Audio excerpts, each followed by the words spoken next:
बढ़िया।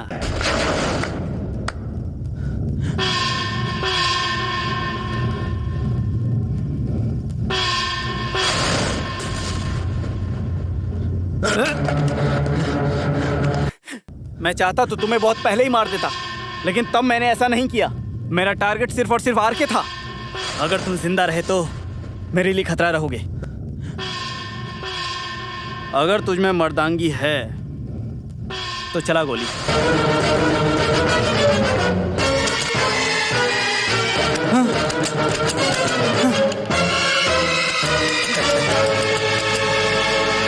मैं जिस दुश्मन को ढूंढ रहा हूँ वो मेरे साथ है, ऐसा मुझे शक हुआ, इसलिए मैंने ये खेल खेला।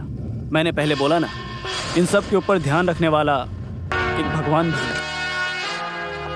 जब इस केस में असली कातिल से ध्यान भटकने लगा तो मुझे शक हुआ कि असली कातिल हम सबके बीच में ही है। लेकिन गवाह और सबूतों के बिना कोर्ट में पेश किया तो शायद पिछला रिकॉर्ड सब देख के तुम्हारे बचने के चांसेस बढ़ जाते। इसलिए मैं ऐसे एक मौके के इंतजार में था। तभी मैं तुम्हारे घर गया, एक झूठी मीटिंग के बहाने। लेकिन तुम्हारे परिवार से मिलने के बाद मुझे तुम्हारे ऊपर कभी शक नहीं हुआ। और तुम्हारी ये भोली शक्ल देखे कोई नहीं बता सकता कि तुम एक कातिल हो सकते हो। कृष्ण कुमार और जस्टिस को किसी एक ने ही मारा है, तो वो आरके को मारने भी जरूर आएगा। अब तुम बताओ कि सच क्या है, मुझे ये तुम्हारे जुबान से सुनना है। कृष्ण कुमार का मर्डर तुमने ही किया है।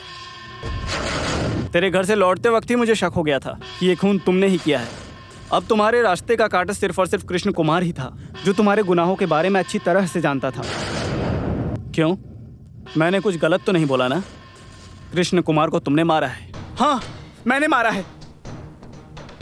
कृष्ण कुमार को ही नहीं, जस्टिस राघवन को भी मैंने ही मारा है। मेरे इंतजार की घड़ी में एक नई उम्मीद लेकर आया था वो कंपटीशन मेरे लिए, और उसमें पूर्व नेता कृष्ण कुमार आधम का।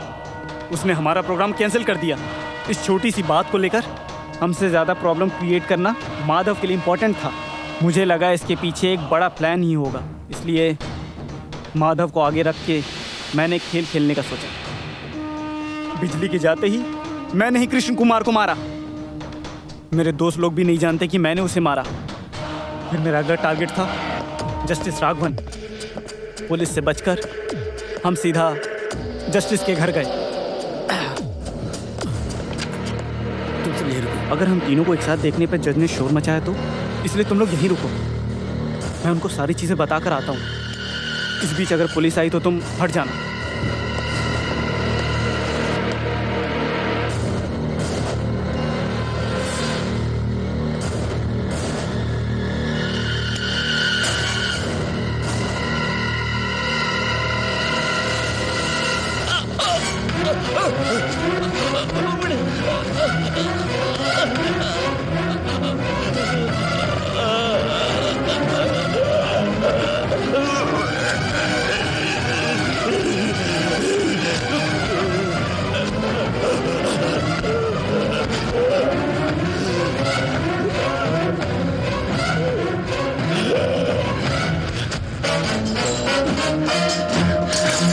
सनी, सनी, यहाँ कुछ लफड़ा है। चलो हम भाग चलते हैं। जज को किसी ने मार दिया। भाग भाग। बोल, तूने ये सब क्यों किया? मेरे बचपन में ही पिताजी एक एक्सीडेंट में मारे गए। उनकी मौत ने पूरे परिवार को बर्बाद करके रख दिया। फिर भी हम हार नहीं माने। लेकिन जो होने वाला था वो हमारा साया बन के हमारे साथ में ही था। 10वीं की परीक्षा के बाद एक टाइफाइड के चलते मुझे हॉस्पिटलाइज कर दिया गया था। मैं नहीं बचूंगा ऐसा डॉक्टर्स ने बताया था। किसकी दुआ थी पता नहीं, पर मैं मौत से बच गया। लेकिन मेरे दोनों आंखों की रोशनी चली गई सर। मेरा बहुत इलाज करने के बाद भी मुझे अंधे की जिंदगी जीनी पड़ी थी सर। उस वक्त हमारे पास बिल्कुल भी पैसे नहीं थे। फिर मुझे मास्टर जी ने गाना सिखाया। उन्होंने मुझे एक सॉन्ग के ग्रुप में भी लिया। मैंने उनके साथ बहुत जगह गाना गाया। गणतंत्रता दिवस के दिन हमने व्यूअर सेंट्रल जेल में एक प्रोग्राम किया था। व्यूअर सेंट्रल जेल का वो प्रोग्राम बहुत ही अच्छा रहा था सर। प्रोग्राम खत्म करके वापस जाते वक्त मुझसे मिलने के लिए शिव कुट्टी नाम का एक कैदी इंतजार कर रहा है। ये बात मुझे वार्डन ने बताई। बस 5 ही मिनट मिलेंगे।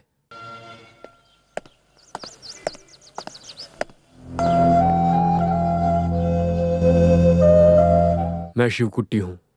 मैंने गलती से मर्डर कर दिया था। बस उसी की सजा मैं काट रहा हूँ। मुझे कभी भी फांसी हो सकती है, लेकिन मैं मरने से पहले मैं एक अच्छा काम करना चाहता हूँ। मैं मरने के बाद अपनी आंखें तुम्हें देना चाहता हूँ, बस यही इच्छा है मेरी।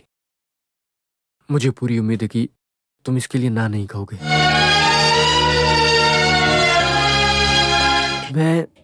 मैं क्या बोलूं, मुझे कुछ भी समझ में नहीं आ रहा है। आपकी जान से ज्यादा तो कीमती मेरी आंखें नहीं है, लेकिन मैं जानता हूं एक बार अपनी आंखों से इस दुनिया को देख लो, उसके बाद आंखों की रोशनी चली जाए तो बहुत दर्द होता है। मैं जानता हूं, मैं आपकी मदद करूंगा, लेकिन बदले में इसके लिए आपको एक मेरा छोटा सा काम करना होगा।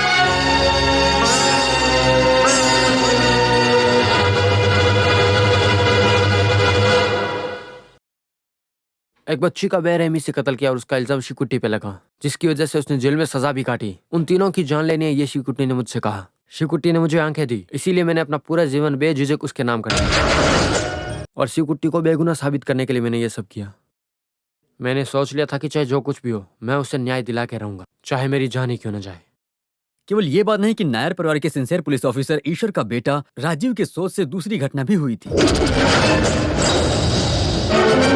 पूछताछ करने पर उसने मुझसे ऐसा कहा, जो मर गए हैं कृष्ण कुमार और राघव ने छोटी बच्ची का खून किया। इसे पुलिस रिपोर्ट में एक साधारण एक्सीडेंट बताकर इस केस को क्लोज करवा दिया और उस केस में शिवकुट्टी को फंसाकर जेल भेज दिया, ताकि पुलिस इस केस की तह तक ना जा सके और असली कातिल आराम से पुलिस वालों से बच सके।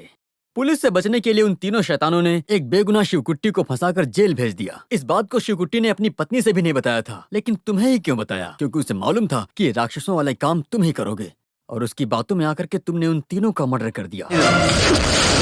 क्या ये बात सही है ना? सही है सर, आप बिल्कुल सही है सर। जिन लोगों ने मेरे पिताजी का कत्ल किया, मैंने उन्हें मार दिया, लेकिन अभी जो असली कातिल है उसे भी मैं नहीं छोड़ने वाला हूँ सर। आप मेरे पीछे मत आना। नहीं राजीव, राजीव नहीं, रुको।